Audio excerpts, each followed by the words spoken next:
Bu ne telaş ey Ramazan, duyamadım ne diyorsun? Bu ne telaş ey Ramazan, duyamadım ne diyorsun? Bu nefsin düzenin bozan, yine geldin gidiyorsun. Bu nefsim düzenin bozan, yine geldin gidiyorsun. Yağmur gibi yağdın bittin, rüzgar gibi estin gittin. Yağmur gibi yağdın bittin, rüzgar gibi estin gittin. Şu boynumu eğdin bittin, yine geldin gidiyorsun. Şu boynumu eğdin bittin, yine geldin gidiyorsun. Üçtür beştir Kadir geldi, Hamza ile Bedir geldi.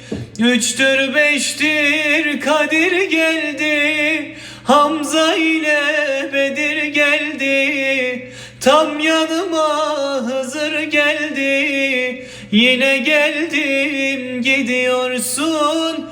Tam yanıma Hızır geldi, yine geldin gidiyorsun. Yaprak yaprak koparıldın, kıymet bilmeze darıldın. Yaprak yaprak koparıldın, kıymet bilmeze darıldın.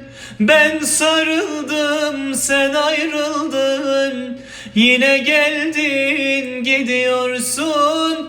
Ben sarıldım sen ayrıldın, yine geldin gidiyorsun. Bayrama erecek miyiz? Bir şerbet içecek miyiz? Bayrama erecek miyiz? Bir şerbet içecek miyiz?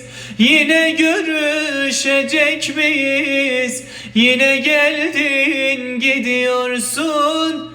Yine görüşecek miyiz? Yine geldin gidiyorsun. Herkesin bayramı mübarek olsun inşallah.